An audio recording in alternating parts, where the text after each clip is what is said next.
Another month has come and gone, and that means Amazing how it's that happens. yeah, that's amazing how this sun somehow just keeps letting us revolve around it. Because if I was a sun, I'd have been like, "All right, Planet Three, get off! I'm You're done out. with you. I'm I'm done with done. you. I'm You just got done. too much going on over there in your planet. You're out." Yeah. So we have come to yet another episode of Refried Scenes. I am one of your hosts, Daryl, and who do I have as always with me? I am Carol. It is wonderful to see your face and hear your voice after Yeah. another month. Another month. Yes. Happy belated birthday to you Thank as you. well. Yes. Thank you. Yes. Did you manage to do anything Not remotely really. decent? No. Not really.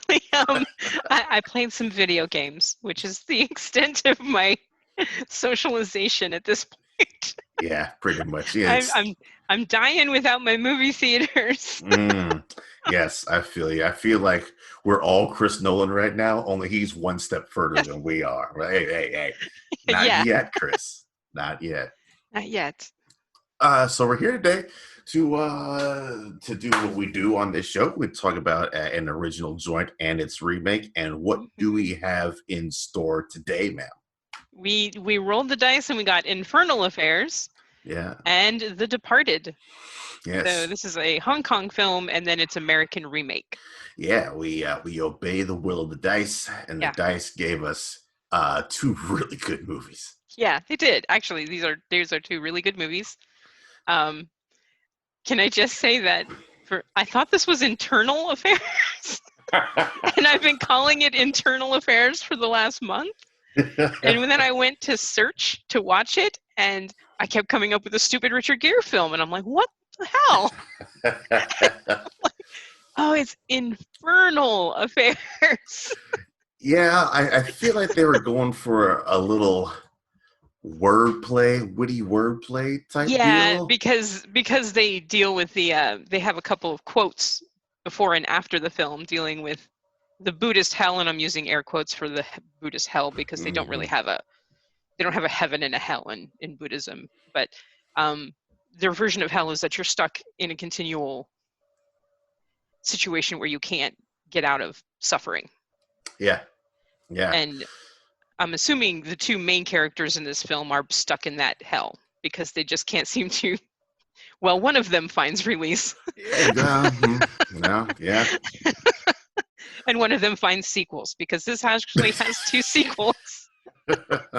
I feel like the case isn't quite that for the remake, where one No, is definitely stuck in the hell, and the other right? one kind of flourishes in that Yeah, environment. yeah, yeah. So this tells the story of two, basically two double agents. One is a policeman working in a Hong Kong drug gang, Yeah. and the other is a member of the Hong Kong drug gang that is working in the police department. This is such a simple idea, but they mine every bit of gold Yeah, out of it.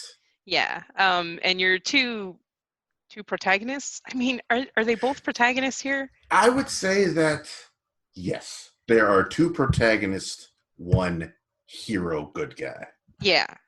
Andy Lau plays Inspector Ming, who is the drug dealer mole in the police department, Yeah, and Tony Leung plays the undercover agent. Yan, who is the Yeah. undercover agent in the drug cartel. Yeah, and I like that they chose, like, you get a good, clean shaven Andy Lau, and he just looks like he should play some kind of Mhm. authority figure cop. So it Right. kind of, I think that was good. Not really Good stunt casting. casting, but it just But made it's sense. plus you got a scruffy Tony Leung who, I mean, I don't know if you've ever seen any of his other movies, but he's in the Mood for Love, which is a freaking beautiful film. Um, And and the he's mood very for love is on my top 100 for yeah 100s. yeah. And he's clean shaven there, and he's very look. It's set in the '60s, so he's got a very you know Yeah, a clean vibe cut going. there. But here he's very grungy and he's always sweaty. Every one of these this drug gang is sweaty all the time. I assume this just took place in the dead middle of July, That's August. that's what I'm assuming as well. But he's been undercover for 10 years. Yeah, 10 years at this point. With this gang, I think he said he's been in for 3 years, 3 or 5. I can't remember. Yeah, he's been doing this for a while with this particular gang. He's He's newish. entrenched. Yeah. Yeah, he is entrenched, and I like the fact that when you come into the story, he's already there. Yeah, you gotta skip over any of the unnecessaries. You just know he's Right. in. Let's get to it. You do get a very brief moment at the beginning where they show the two of these two guys in police academy. Mm-hmm. They're very young, and Jan is expelled, but he's deliberately expelled so he can go join the gang. They've determined that he's good material for undercover, so they've kind of basically ruined his reputation at the police academy and kicked him out Right? so he Made can fun go of him. Talk shit about him as he's going out yeah, the gates. Like, hey, don't yeah. be like this Don't guy. be like this dude. So and he's infiltrated this gang. He's not really the second in command, but he's very high up. He's um, trusted.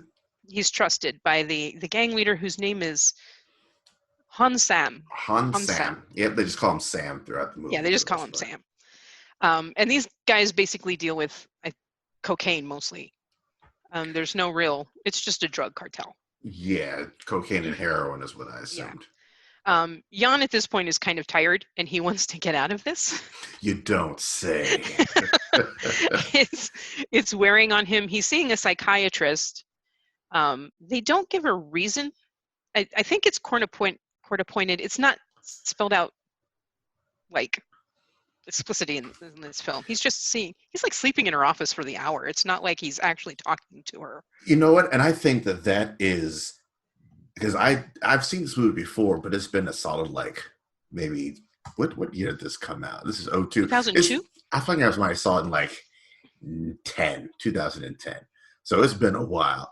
But that in particular really stood out to me as like this psychiatrist's office with all the shit that he's dealing with is probably the only place he can He get can sleep, a decent night's and days, she just whatever lets him rest. sleep. Yeah. Hey, Yeah.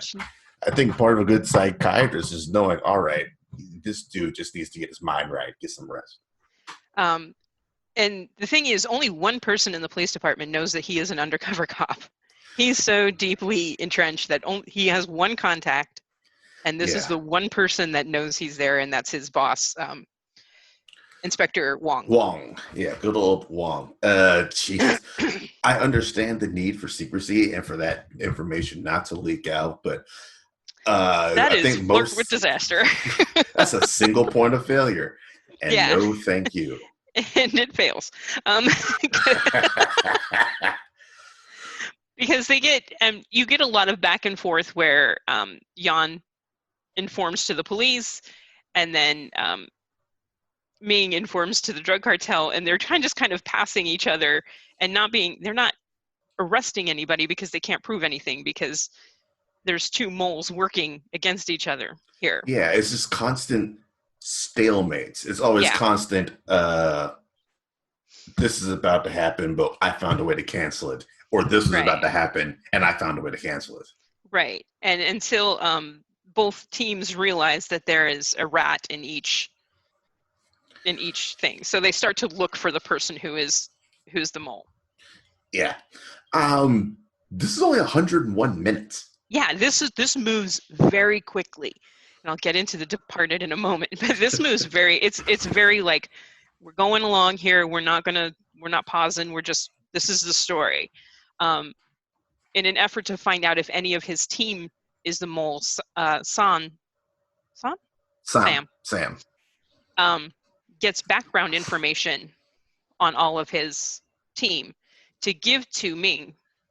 Yep. So he can run them at the police department.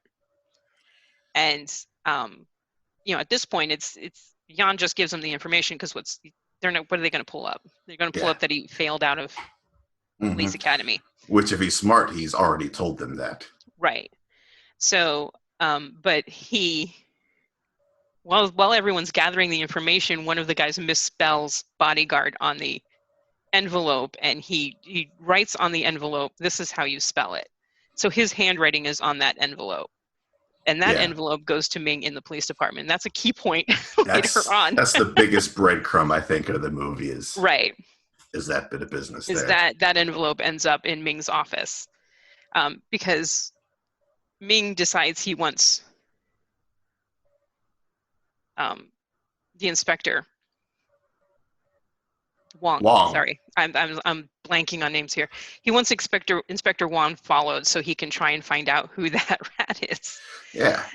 And Wong makes a mistake because they're always meeting on top of this building. The rooftops. Yep. Yeah, they're meeting on top of rooftops. I have to say though, I had a problem with this movie and The Departed in that they just seem to be yelling into their phones in crowded areas. Just like Jan's walking down the street going, "You have a mole in your office. You have a mole in the police." And I'm like, do any of the people walking by him just go, "What the hell? There's a mole in the police department." Now's our time for crime, boys. Yeah. But they do. They're just it's more so in The Departed, and I'll get to that in a moment. But they're just like talking about things in the middle of crowded streets, and I'm like, Very open. No one really cares yeah. about their security in this movie. Yeah, but they meet on top of their standard meeting places on top of this building, and Wong and Yan have become very good friends over the years. Yeah, I think that's a safe assumption. Yeah, he's giving him birthday presents and stuff like that.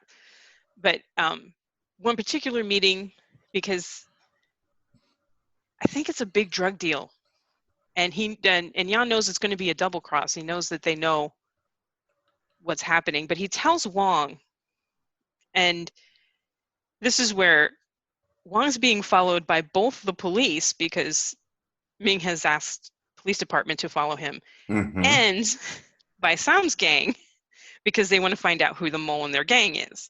Yeah, and I just want to say prior to this, is probably my favorite scene in the entire movie was after the first bus when we find out that Jan is using Morse code so that the people know what's going on. After that bus is when you get Sam and Wong in the same room together. Yeah.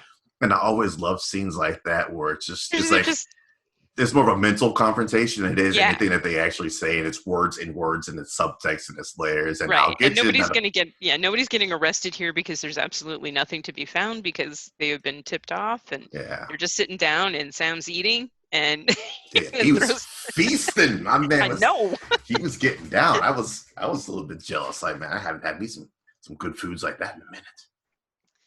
And well, after this particular meeting, Jan gets a phone call saying, we're going after this police inspector. Can you meet us at this building? And it's the building he's on top of. Yeah. So they both know they've been had. So Wong basically sacrifices himself. Hey, you get out of here. You get out of here. I'll take care of this. Yeah. And they throw him off the building. This movie, for being as violent as it is very subtle with its violence. They don't put it in your face. Like, he lands on top of the car, which I think, you see that part. Yeah, right? You see that part. You see him land on top of the car, but you don't see, because the guys that kill him say, yeah, it was 10 long minutes. We beat the crap out of him for 10 minutes and he didn't say a word. Yeah, and you don't see any of that. Matter of fact, this might be the first bit of violence you see in the movie, honestly. I think so, because you don't get a whole lot of, I mean, you get Sam because Jan has his arm in a cast, and it's never explained why he starts with the arm in the cast, but his boss breaks his cast and hurts him that way. But there's not a whole lot of blood. I feel like we know Leo actually needed his cast because he hurts his hand punching whatever one of the Italian guys. Yeah. And I feel like Jan also needed his as well, because even after the cast gets busted up, you still see some kind of damage. His hand's all wrapped up. So you just don't know. You just don't know what happened. But we come into this story with him already undercover. Yeah, and I think it happened for a reason. Like, he is actually injured, and it just so happens that that's where he was keeping his wire until he wisely got up out of there. Right. So they kill Wong. And Ming is actually promoted after this because there's a firefight and a lot of Yeah. Sam's guys are killed. Matter of fact, I think all of them except with the exception of Jan. Yeah, because I feel like at some point But it's here it's you find out that there was two moles in Sam's gang because the second guy in the car, um, when they get away, everyone's killed except Jan and I and can't remember what the dude's name was. the dude we know was not quite all there. Right. Yeah. But I do believe he was also an informant for the police because he does not tell the gang that Jan was late getting to the building. Yeah, I thought about that. Like in The Departed, we know that the other guy Yeah, we knows. know. But here, like It's he not really spelled out. yeah, he never would have had a chance to tell them, so we don't know if he actually knew Right. or not. There was something that he said specifically, I can't remember what the words were, that made me believe he suspected but didn't know for sure. Yeah, it goes back to the conversation he had with another one of the gang where they said, you know how you know somebody's a cop if they're not paying attention to you. Yeah. And um, in Infernal Affairs, they look around and everybody is actually paying attention to them. They're watching. They're out of the corner of their eye. They're watching them. Yeah. So then it's like that guy's not a cop. That guy's not a cop. And, anybody who's not watching them, it's like, yeah, that dude's a cop. Which I found was a weird scene because why was this entire street paying attention to these two dudes? I think it's because they realize that they are criminals and they just want to make sure that they're not part of gang fire or something. Yeah, no line of fire, please. So, but in the car, as this dude is dying because he's caught a bullet, he's like, you know how I knew you weren't a cop? You were paying attention, or something like that. It's very, I have to say, my subtitles kept blanking on the Amazon Prime Video. So they blanked for me on Vudu too. Yeah, so I don't know if this is part of the problem with the movie, but there are some times where I would not get subtitles. Yeah, I feel like whoever translated that was like, yeah, all right, they get it. That's enough. Yeah, Everything else that's is enough. We just incidentals. we do for the most part because the gang does blame this on that one guy because he's the one that's found. Jan actually gets away. Ming is promoted, and of course Sam is like, well, now you're gonna help me even more because you're in a position of power. Yeah. At this point, Ming is like, I don't want to do this anymore. I don't want to be the bad guy. I think that's the biggest departure between the two of these movies is the fact that, and I'm not sure where the change of heart started at. Maybe I think it's because they threw a dude off a roof and he's like, that might be a little bit too far for me. Yeah. And someone who was, by all intents and purposes, good guy just doing his job. Doing his job. Just having to be a cop. So he actually begins to think, I actually just want to be a police officer. Yeah, because he's good I want to be a good guy. Yeah, I just want to be an inspector. But there's a big drug deal going down, and this gets a bit confusing because they're going one place, and the police are told they're going here, and then they switch and they go to another place. And it's back again, it's the back and forth because they're telling each other both sides are working against each other because you've got higher ups in each side that are just kind of making it so it's difficult to meet. But here is where Ming is like, no, we're going to go get him. Yeah. So he just kind of turns a corner at this point and leads the cops actually to where they are doing the drug deal. Yeah. I think I think Sam had an idea. Sam knew that was something going on, so I think it was partly a feint just to get them to look over here. So a little trickery, strategery. Right.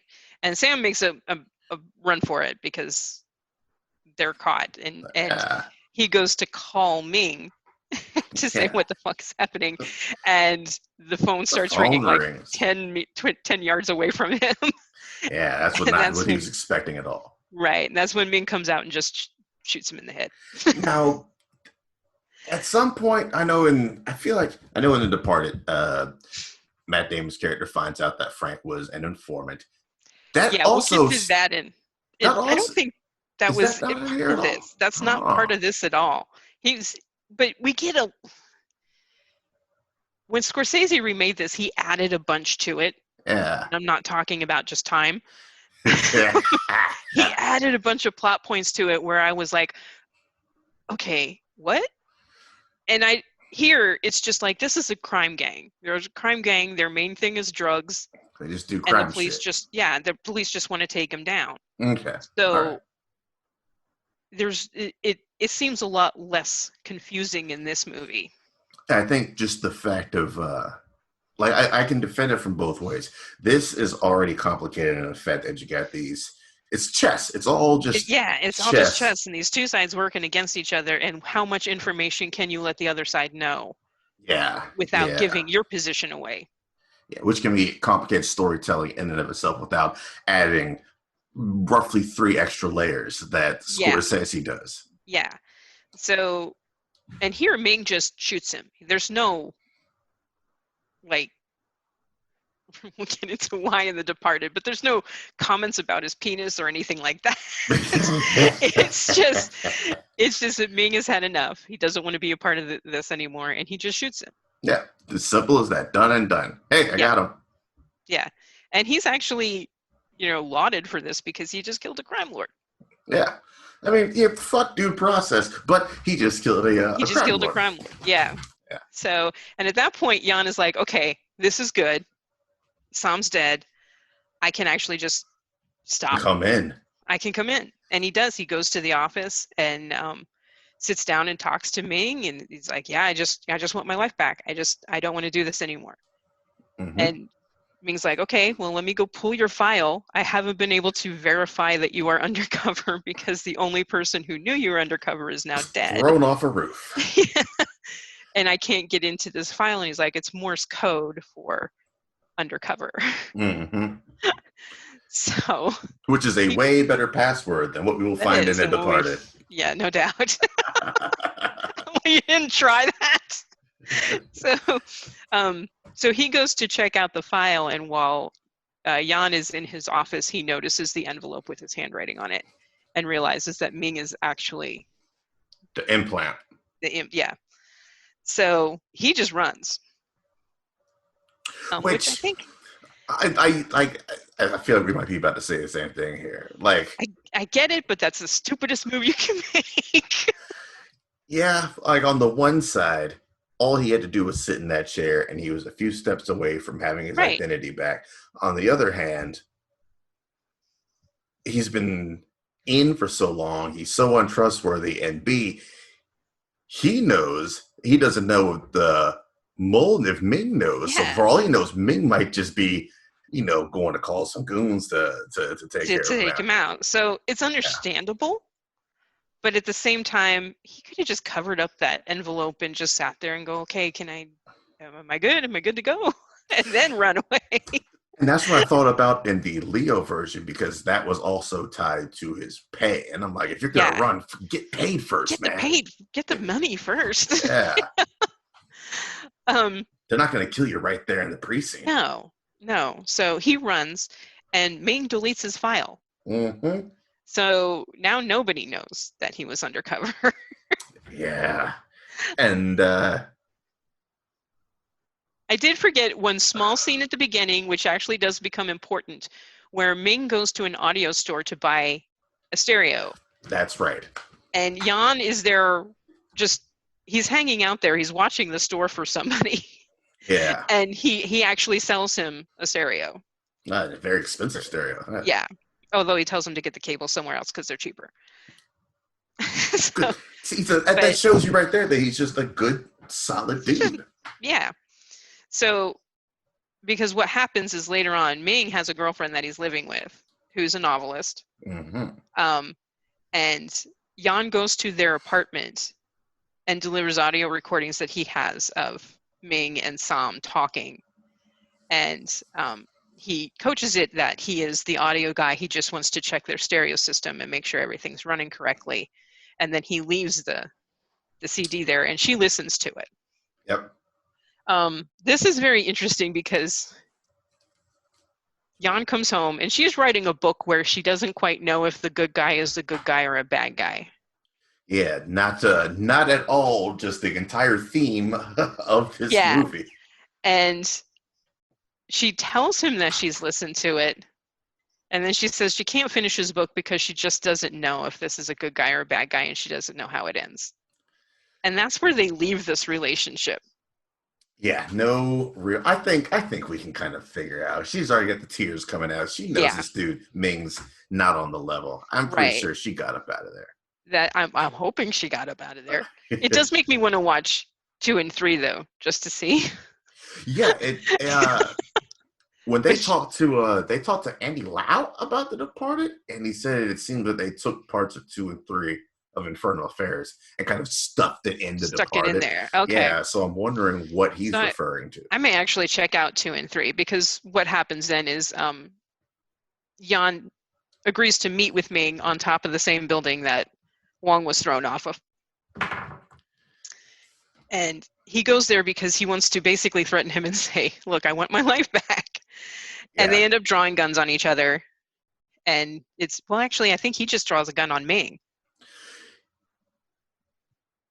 Yeah, he just draws the gun on Ming. He still gets taken out in the elevator, though. Right, because they're going down. And we find out that there's a secondary mole in the police force.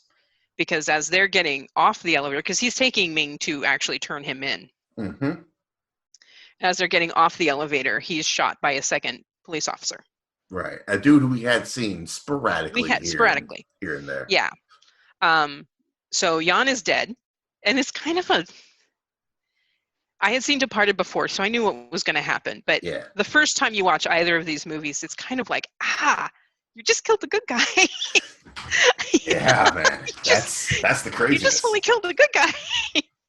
And it's like, it sucks because you just see him scrambling and hustling all throughout this movie. And he makes it to like 10 minutes left. And Right. And then it's just like shot in the head. And there's no like prolonged dialogue or anything. He's just getting off an elevator and bam. Yeah, it's just, the scene is just as abrupt as if it were actually happening to the guy. Right. It's just boom, done.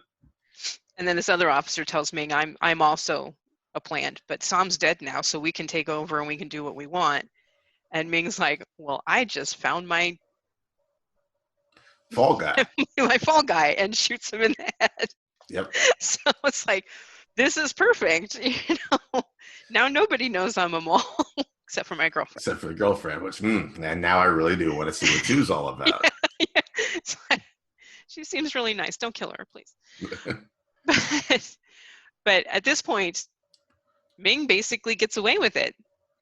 Yeah, he does. Because he comes out and says that yes, Jan was a police officer, and this other guy was a mole in the police force, and he killed Jan, and I killed him, and we're gonna. Now this dude got away with it without telling a single lie. Right. There.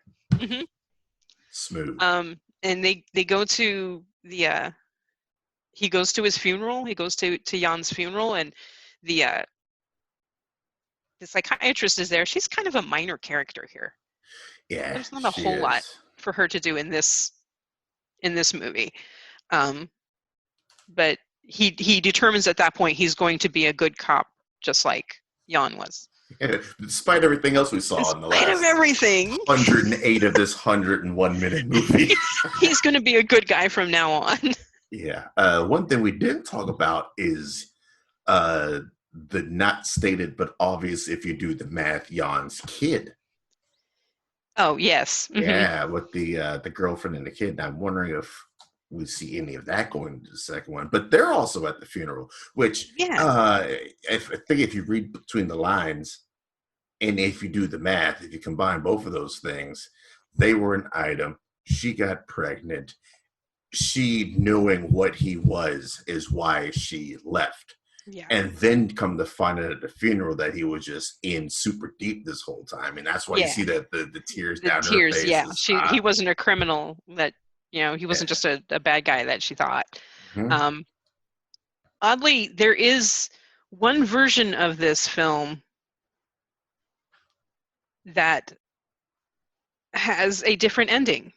Oh, and in the ending, Jan comes out of the casket, guns blazing, Some John Woo shit. I can't remember. It's Malaysia. In mainland China and Malaysia have restrictions on movies that show the bad guy winning, and the bad guy wins in this film. So there are different versions for those two countries where he turns himself in. Oh, okay. All right then. And I'll he see goes that. to jail. Which apparently makes the other two films completely meaningless because it's still. But yeah, because they have restrictions, you can't have bad guys winning in movies in those countries. I wonder if 2 and 3 just never played in those countries, I'm or assuming not, which would be odd because this was a huge hit in Hong Kong. yeah, I want to see how they worked around that. They had to have found a workaround. Yeah, it had to have. But they might have just said, no, it's a totally different character. Yeah, maybe that's what it is. But yeah, they have restrictions that villains have to be punished at the end of each film. Well, I mean, you know what? They're not wrong. No, and he is considered a villain. So, so that is Infernal Affairs. Yes, that is Infernal Affairs, which I actually really liked this film. I had never seen it before. And it moves so nicely.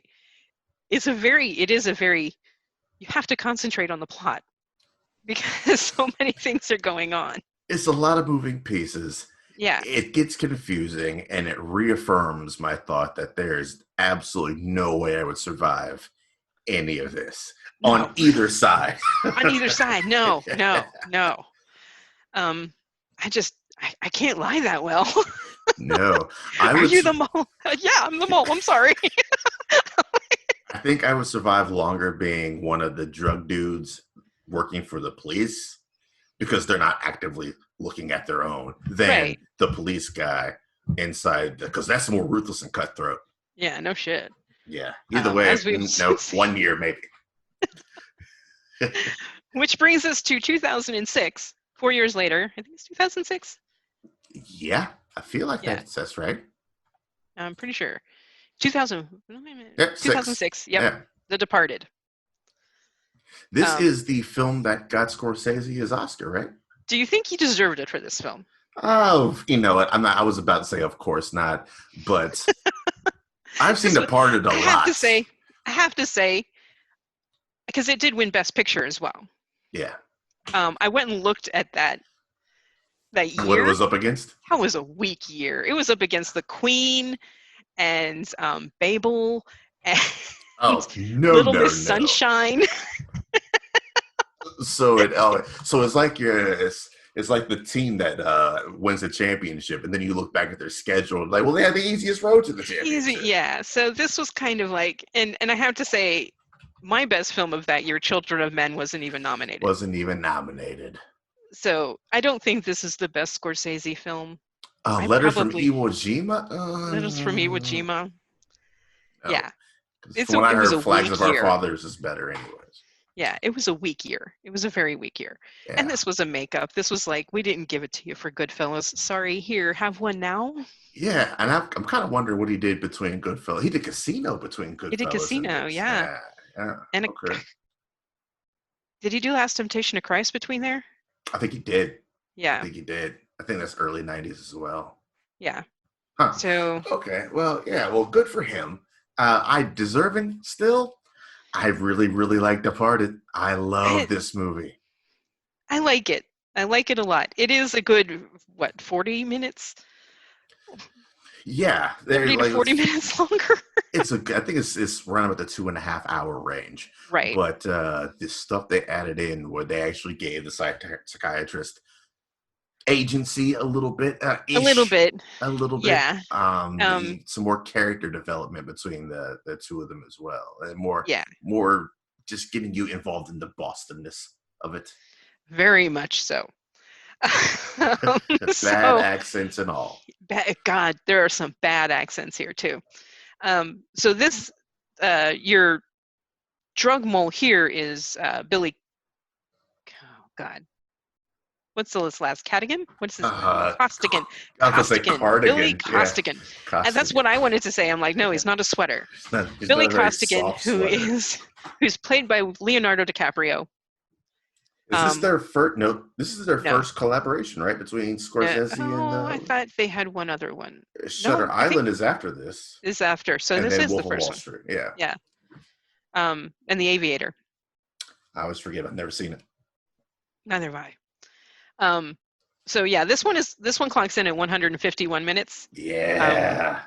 First thing I thought was, does Scorsese make anything under 2 hours? Nope. And give it all to me. Give it The all to me. last the last movie he made under 2 hours, or anything at or right at 2 hours, was After Hours in 1987, which I had After, forgotten he directed. yeah, I actually yeah. like that film. He's like, I got But stuff to say. yeah, yeah, a lot. A So lot. Leonardo DiCaprio is Billy Costigan, and Matt Damon is Colin Sullivan, who is your your policeman. You meet Colin when he's a little kid, and you get Jack Nicholson being an extremely icky crime lord here. Yeah, always like I like how they, de-aging wasn't a thing back then. Makeup probably would have just looked ridiculous on Jack. So Yeah, so like they just just keep him in keep him in the shadows. shadows. Yeah, so they do a little bit of de-aging, I think. Gosh, there's one point where you do see his face, and I was like, "Look, that looks a little digitally. It looks like they put a nice filter on him." Yeah. So the Aviator came first.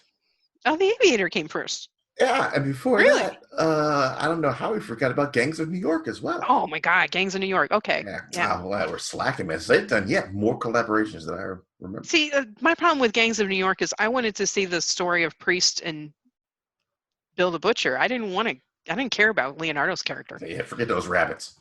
Yeah. But okay, so Jack Nicholson is your crime lord here.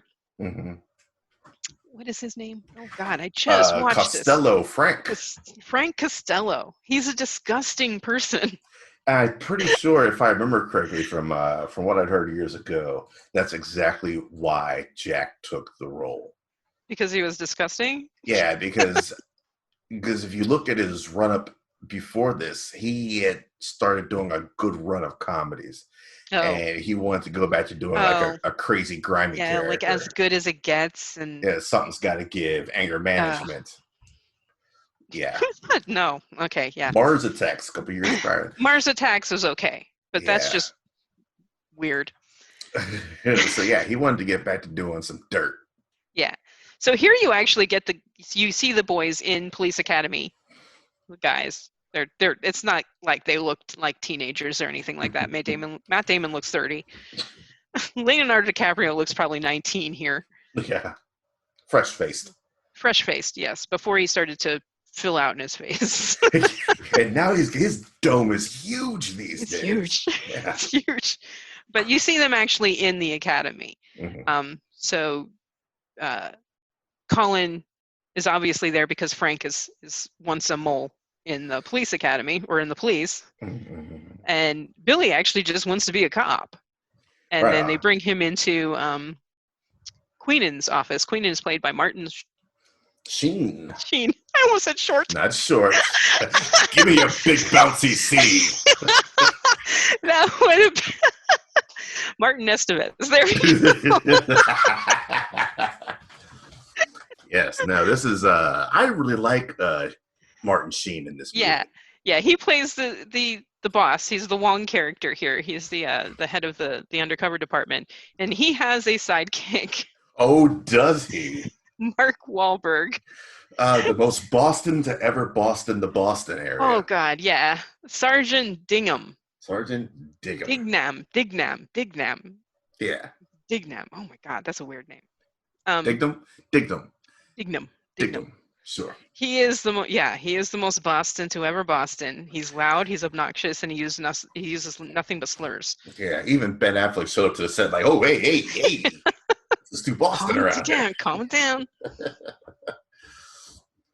So, Dignam's a new character. He's not in Infernal Affairs. He is not, but I really enjoy his addition. He's there for one reason, though, and that comes at the end. Yeah, pretty much. So this follows the basic plot, only it adds some stuff to it. So Costigan is just telling to the police, and he's in the gang only for like a year and a half, but they like, rather than just kick him out of police academy, they actually put him in jail. Yeah, they know you're gonna do some background work on this guy. We need to give him Right. some credible background. So they put him in jail for assault. He is seeing the shrink because it's court ordered as part of his probation. The shrink is Madeline, who's played by Vera Farmiga. Yeah. Farmiga. Okay. And she's actually dating Colin. Yeah. Matt Damon. Which really you could do better. Yeah. You do so much better, Madeline. Yeah. Like Matt Damon, it seems like a fairly decent enough dude, but he is great at playing a piece of shit. And here he plays a piece of shit. Yeah, between this and Interstellar, man. Snooze fest, sorry. Oh. I sat through 2001. Oh, well, that'll be a discussion for another day. Yes, another day. So, we get basically the same plot. They're ratting each other out, only the first heist has to do with microprocessors. And what happened with those microprocessors? We never find out, do we? Because he's supposed to be selling them to the Chinese. Mm-hmm. But when the police pick up the Chinese, they have batteries. They don't have microprocessors. Which I think this is a slimy move on Frank's part. I think Frank knows exactly what he's doing. Oh, yeah. And he's going to try to sell them again and just get double on the profit. We just don't see that. We don't see that. And B, I'm not sure what he thought he was going to do as far as retaliation, because eventually they're going to be like, hey, what the fuck? They're going to be like, yeah, you're going to get the Chinese mafia after your house. Yeah, that's like, you don't want that. That's not what you want. Frank's got a couple of his second in command is Mr. French. Played by Ray Winston. Who I love Ray Winston. He's so good at just playing these greasy ruffians. And I've actually liked him since the 1980s, where he was Will Scarlet in Robin of Sherwood. And if you've ever want to see a good Robin Hood story, watch Robin of Sherwood. I'm down for that. Not the actually not the a series. Scott one. No, it's a series. It was shown on Showtime. BBC produced it. But he was Will Scarlet, and he was a very angry Will Scarlet because he plays nothing but angry characters. Let's take a quick dip through this dude's filmography. Like, no, not a single comedy anywhere in here. No, he doesn't do comedy well. He was in Cats. No, he wasn't. He was Idris Elba's second in command. Growl Tiger. Yes, I couldn't remember his damn name because he's in there for like 5 seconds and then they throw him off a ship. Holy shit, I didn't know he's supposed to be in Black Widow. Oh, really? Yeah, okay. Huh. But he's probably the bad guy. I really, really dug. I just dig Ray Winston and everything he does. He's also in a movie called 44-Inch Chest, which a lot of people haven't seen. And it's just a movie full of hard men. And what was the one he did with Ben Kingsley? Oh God, that's a bit much. That's a bit much of those two. Ben Kingsley was the bad guy. Oh my God, it was such. Most things Ben Kingsley's done. True. Oh God, what was it? Sexy Beast. Oh yes, you know what? I've never seen Sexy Beast. Oh my God, it is such a. I absolutely loved Ben Kingsley in Sexy Beast. He's unhinged in Sexy Beast. Yeah, it came out when I was working at a Blockbuster, so I saw that back then they had TVs on a Blockbuster that showed like just trailers over and over and over. Mm-hmm. So I saw the Sexy Beast trailer 25 times a day. Oh my God. 5 days a week. And I was just like, you know what? It's not for me at this point. I'm tired of seeing him yell at the same person on the airplane or whatever the case is over and over again. I don't think he says anything other than a yell in that movie. Lungs got a good workout. But here he's Mr. French, a fairly emotionless, subdued Yeah, dude he's who just just there to beat the shit out of people, kill yeah, whoever needs to be killed, and um, do nothing but help out Jack Nicholson. he's That's his role. the one trustworthy dude that Jack Right, really has that he absolutely does not need to question. right. He questions everybody else, but not French. Not French. Um, so after the microprocessor thing just falls apart, they go back to drugs. And here is where they start talking, saying that Costello's a federal or is ratting to the feds. Mm-hmm. And this kind of confused me. And I kind of think I don't know why they added this to the movie. So they added this to the movie. Well, first of all, they kind of, in a very sneakily sly way, set it up beforehand, because when one of Leo's freakout sessions with Sheen and Mr. Boston himself, he He has a says, lot of them. "You guys have more than enough. Why will you not move against them?" And he kind of answers it in a bit of a roundabout way. Now, I'm not sure if that roundabout way is because uh, Queenan already knew that and just didn't tell him, or because they had the microprocessor bust coming up, and that was the big thing they were waiting on. But Yeah. either way, Jack said this character needs more depth, and I'll do it. So they based it off of Whitey Bulger, who was a rat for the feds, and the feds let him sell out everybody else so he could get his take. Who's he selling out, though? I mean, he's like the biggest dude in Boston. I assumed people outside of Boston so he could just expand his empire. Yeah. And we just see all the stuff that happens. Like, he's based in Boston, but he's probably got fingers in the pies. Like, remember we had those Italian dudes earlier, and I'm pretty sure he dealt with They the were from Italian Providence. guys, and Yeah, look at that. These are Providence boys. yeah, with the Providence tailoring inside the Yeah, suit. that's So right. you knew they were Providence. I think we got us some Providence guys. Very well done. So yeah, that's why that whole little bit of it, and that kind of serves the to further mess with Leo's head as well. Yeah. Not that anything needs to mess with Leo's head. This guy's just a A wreck. a complete emotional wreck of a man. Which is probably very true to life. I can't imagine being a cop and then having to go and just beat the shit out of people and watch people get shot and just watch horrible, horrible things happen and know you can't do anything because you can't blow your cover. Yeah. That's the keeping quiet. That's what would get to me the most, I think. Yeah. But this one actually does follow the plot of Infernal Affairs pretty closely because you get to the job where Sullivan turns, where Matt Damon's character turns and basically sends the cops to meet up with Costello. Yeah. And Costello's gang is just completely wiped out. Mm-hmm. French shoots himself in the head. Yeah.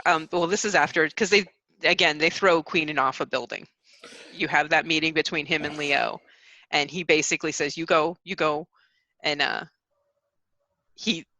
they just beat the crap out of him and throw him. And here, this is, all of the violence in this movie is very in your face.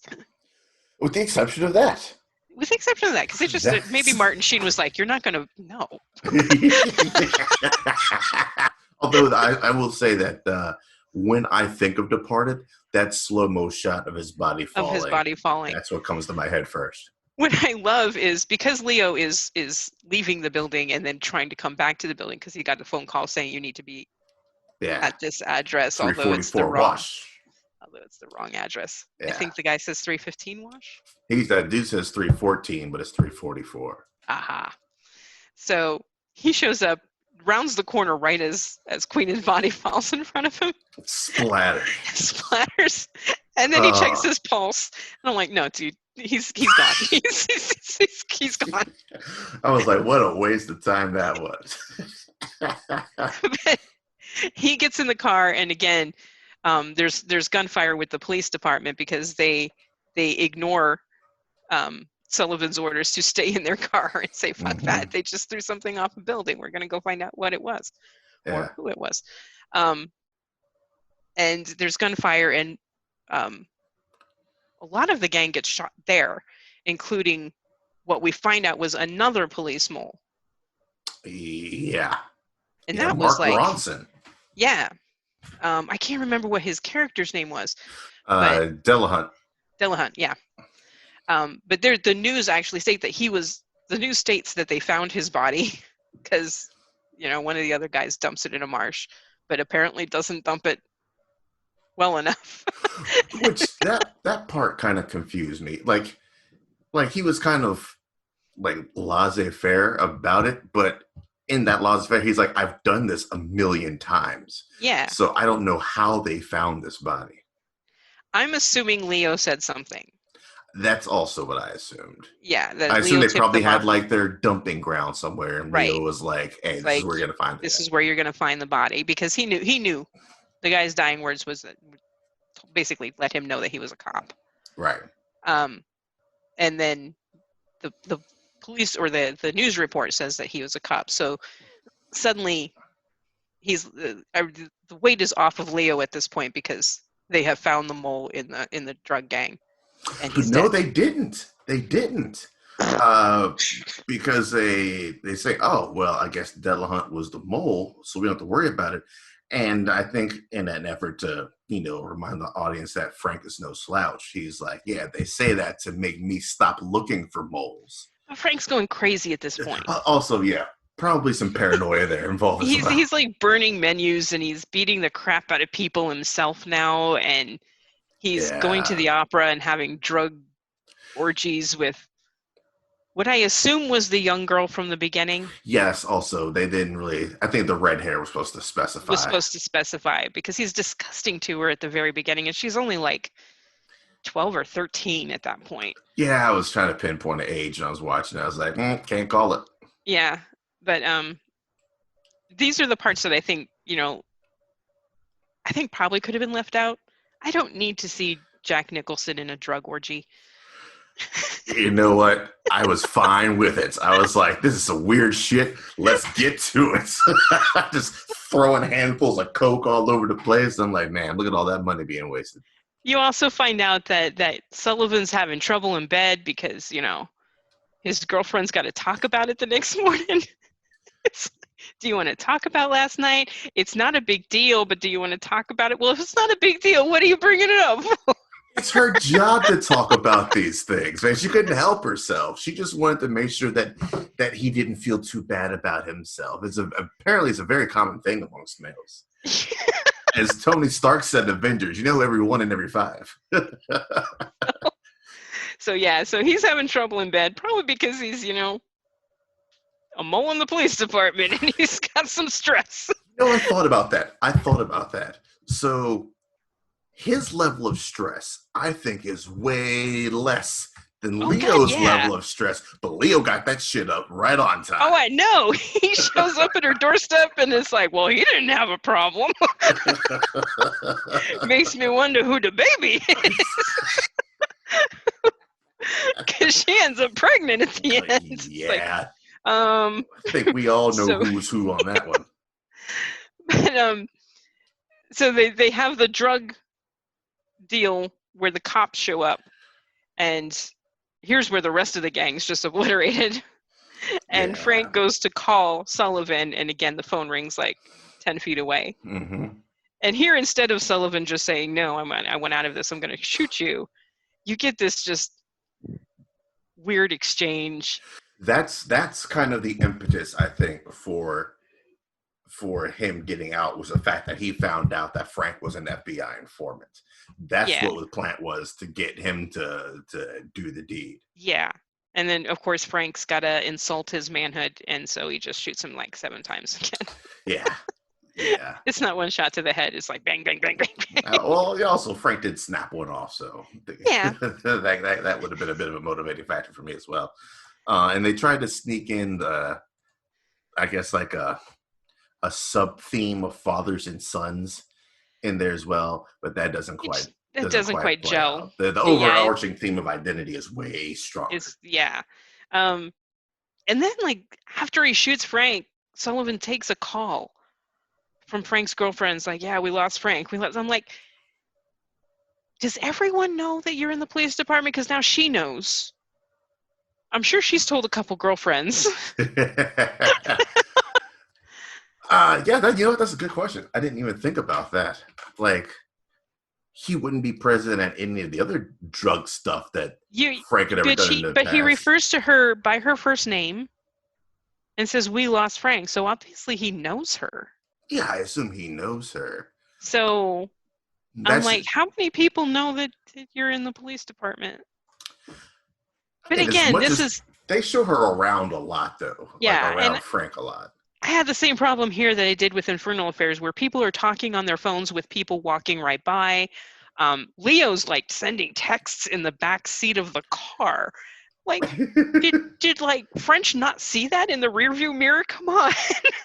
They do a lot of good work with text. And you know what? We can't talk about this movie without talking about the warehouse scene, the microprocessor scene, where Yeah, that's where you get I think your first look at Alex Baldwin comes in, and he's just all yeah. sweaty for no This is apparent no reason. appearance. It's just like I sweat. There you go. You got this team that was all set up for this, and then the poor schmucks only had like 2 hours to get the Yeah, vid and the mic set up. I felt sorry for that guy because he's getting the brunt of everything. And Wahlberg's just super angry for no reason. That might he's Mark be Wahlberg.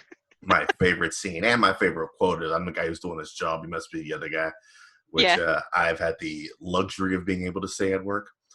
Uh, but yeah, I think Alec Baldwin cannot go untouched in this. because Alec Baldwin is like he's the head of the feds. Yes, I do believe so. Yeah, because Martin Sheen is the head of the undercover agents, but that is the state police, Yeah, and and Baldwin was the Baldwin's the feds. feds. Um, and I'm assuming the feds come in because Frank is trying to sell the microprocessors to another country. Oh, you know what? Yeah, I guess that kind of makes sense. I was trying to see where he is and Alec Baldwin. No, no, he's also yeah, he's his captain. So he was just Okay, Queenan's boss so because I who the hell remember is? So why would the feds not zoom in at this point? the feds, the other Wahlberg, Robert Wahlberg, is a fed in this movie. I remember. There's another Wahlberg. There's someone other than Mark and Donnie. Yeah, I think that's the only thing of it. He's got a very round face. But there's the one scene where you first see Ball when he introduces He's the Luke Wahlberg. Hemsworth of the He's the Luke Hemsworth. Wahlbergs. I'll just run the restaurants, guys. I'll help out with I'll design the menus. You can be Marky Mark, you can be Donnie, and I'll just be Robert, okay? Rob Wahlberg, nice to meet you. But yeah, the scene where you first see Baldwin and Wahlberg together, it's him talking to the feds. Okay. And that's how you realize that and that's when the microprocessors are first brought up, and that's how you know it's kind of a cop-fed joint task force, if you will. Yeah. But that's an amazing scene right there with Damon texting in the pocket, and Leo like texting around the column. But they also take phone calls. Like the second the plans have changed, Sullivan's on his phone going, yeah, Dad, I'm not going to be home for dinner. My friends are going to show up, but I'm not going to be there.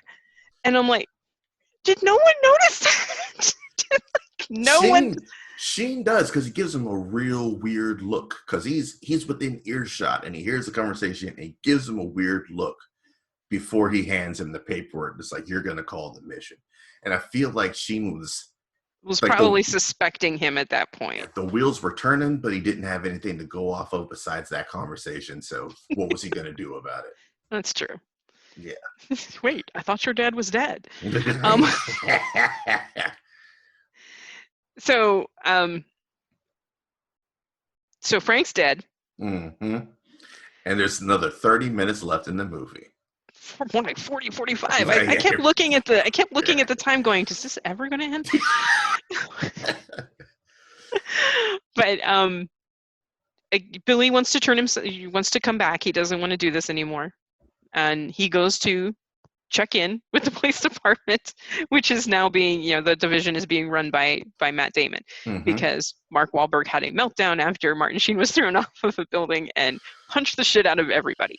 Yeah, because he punched Damon. Yeah, Yeah. Baldwin was graceful enough to give him 2 weeks with 2 pay. weeks with pay. Yeah. He spent that 2 weeks devising his own plans. Right.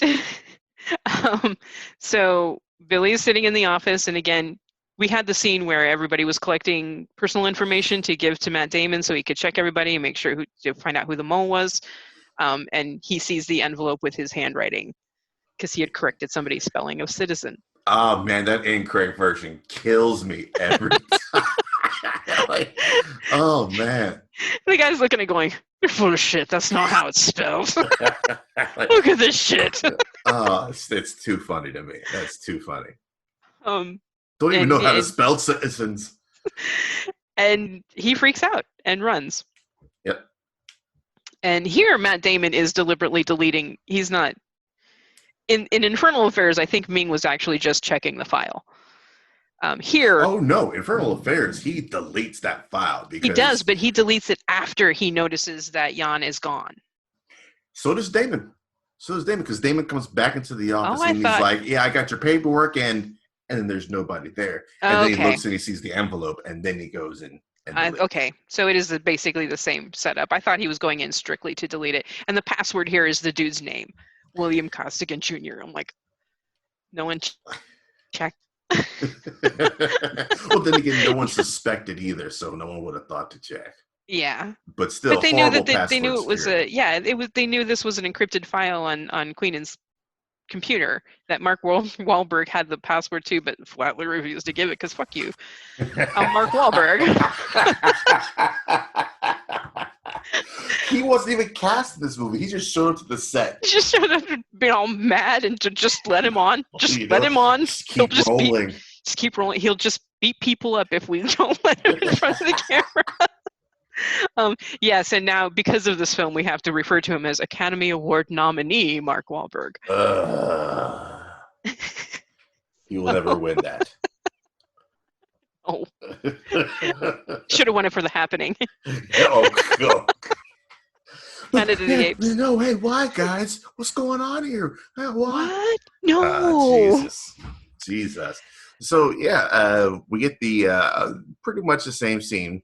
The molds on the inside were, it seems like in both cases, legitimately going to do what they had planned on doing. Right. And then after the freak out happens, they're both like, "Oh, fuck this guy. That's the loose end for me."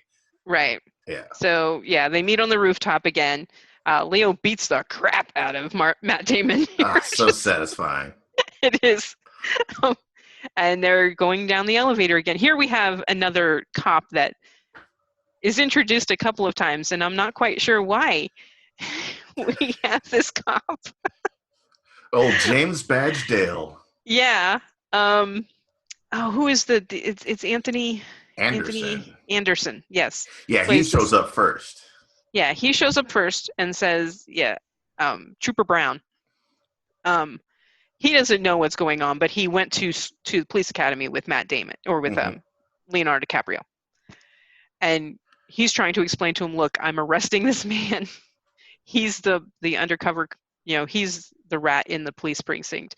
I'm just going downstairs. You can come with us." And they go in the elevator. Anthony Anderson takes the stairs.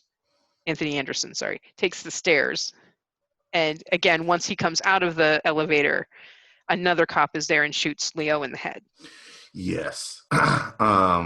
This is a cop that Matt Damon had helped up through the ranks to the detective. Again, you see him a couple of times during the... yeah, you kind of see him all throughout there. Yeah. I do like that they use Anthony Anderson to... Boston has a history with this blatant racism. Yeah. And there's one line that is mentioned to him where Leo says, "You're a black guy in Boston. You're already fucked."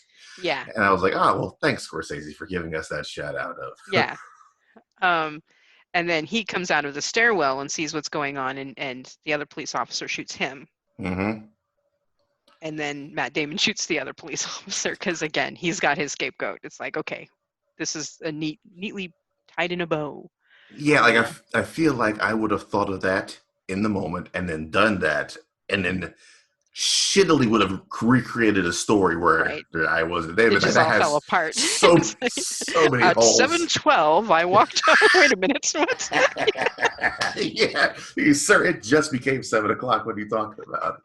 There is a very nice scene in the elevator because at this point, Matt Damon's just talking shit the whole time. So what are you going to do? You going to take this to a judge? No one's going to believe you. No one's going to believe you. And then in the elevator, he has this breakdown moment where he's like, just fucking kill me now. Just kill me. Just kill me now. That's a great little change there. And Leo says like, I am killing you. That's such a good line. Like, This is a dude who was so concerned with upwards promotion within his right. career, and it's a suicide. It's career suicide at this point. A career assassination. Yeah. So Leo's dead. Officer Brown is dead. The other dude's dead, and Matt Damon gets away with it basically because he's like, yes, this person shot Trooper Brown, shot Mr. Officer Costigan because he's referring to him as Officer Costigan, and then I shot him. And I just want to let you know that I am putting up Officer Costigan for the Medal of Merit. For the Medal of Merit. The guy interview's like, okay, I'll write that down, I guess. Sure thing, boss. And before Billy went to this meeting with him, he visited Madeline, the psychiatrist, and gave her recordings, or he gave her paperwork. Well, he gave her paperwork. I think it's paperwork, a CD. The CD he sent to. See, here's the thing. He doesn't know that she's dating Sullivan. He just knows that she has a boyfriend. Yeah, and she's just the one he can trust. It just happens to be coincidence for Costigan that is also the person. Yeah, because he mails the CD to Sullivan with a note saying this is how they meet up, because he puts his phone number on it saying, I have more of these. That's right. Yeah, because at that point, she listens to it. And she leaves. Womp womp.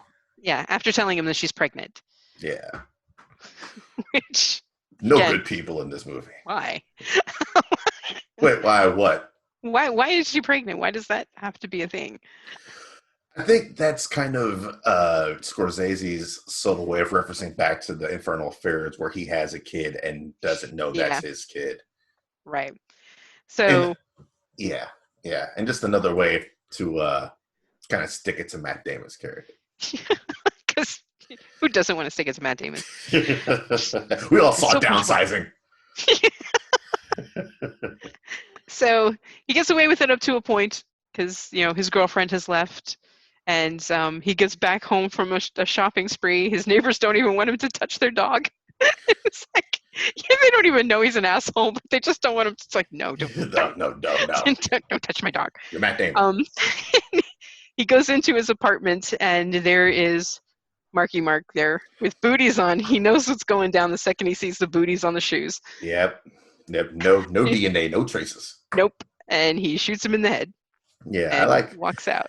Yeah, the fact that Damon knew the game was up. He's okay, fine.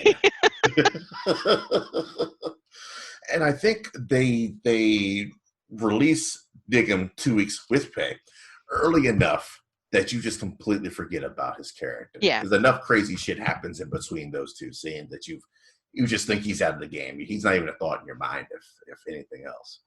So did he just put 2 and 2 together and realize that Damon was the mole, or did he just hate him so much as like, I'm just going to go kill that motherfucker?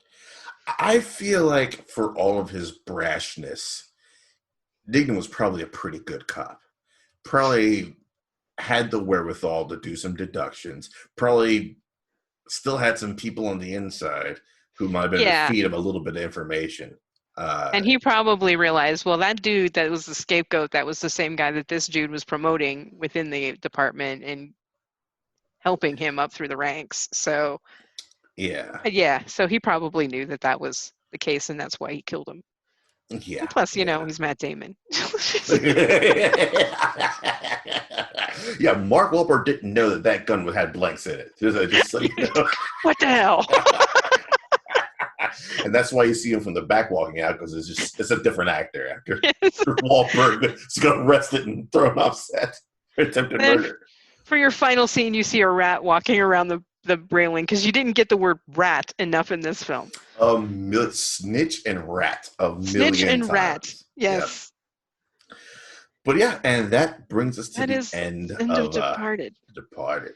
So yes, this one Best Picture, Best Adapted Screenplay, and Yes, I meant to go look at. There's so many Director. funny lines all throughout. So there's a lot of good back and forth tete-a-tete.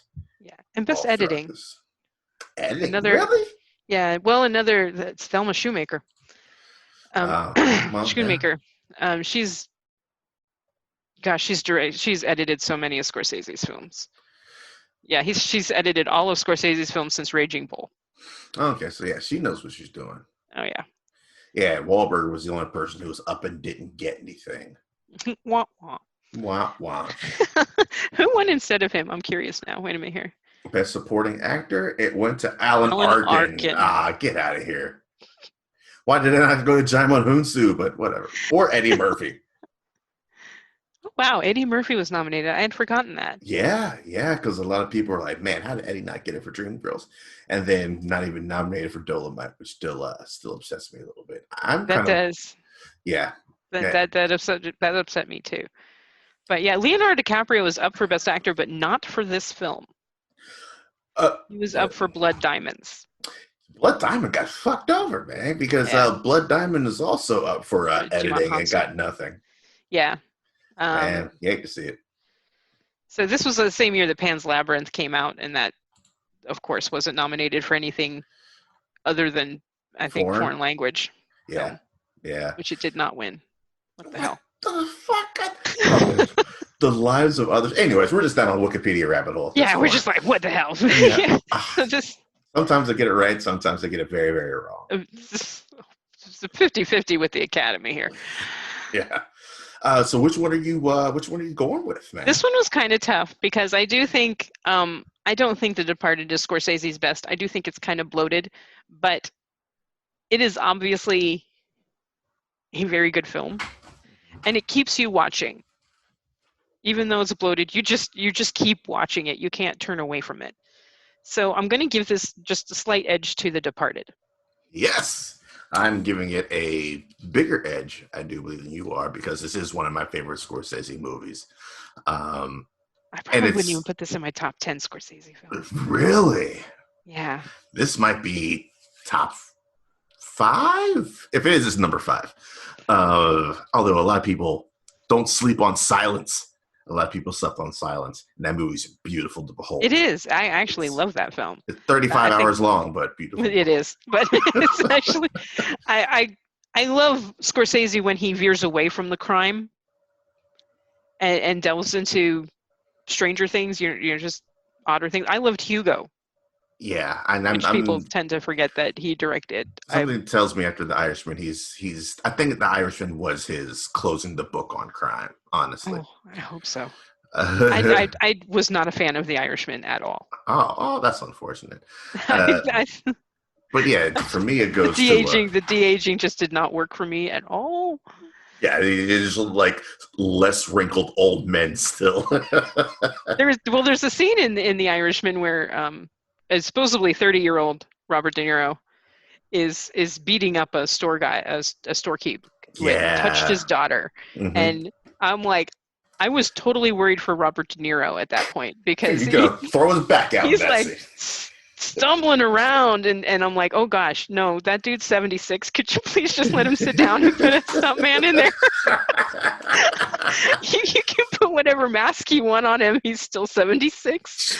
Put the Mike Myers mask on the stunt guy. It's still more believable. So that is Infernal Affairs. Yes. I even had it on my list as Internal Affairs.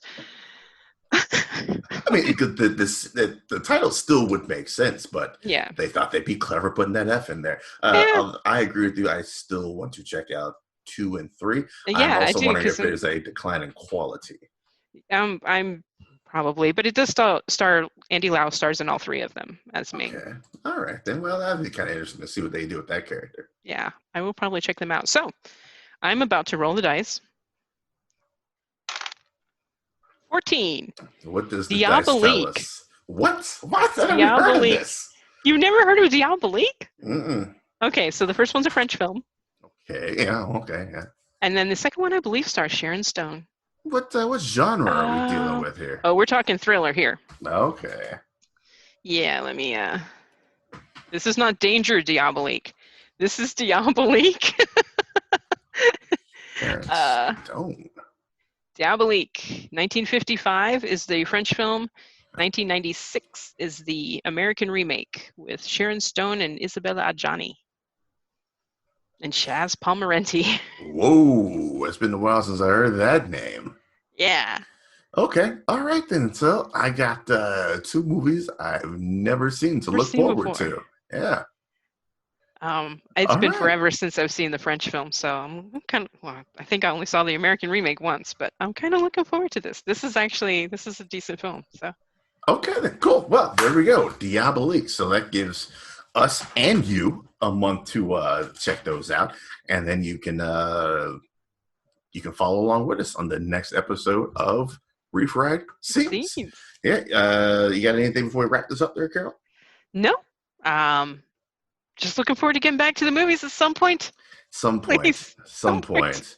Until then, in the meantime, mask up and stay the book home. Yes, please do. Don't be an asshole. Put your mask on. Don't be an asshole. Put your mask on. Until then, we will see you in 31 days-ish.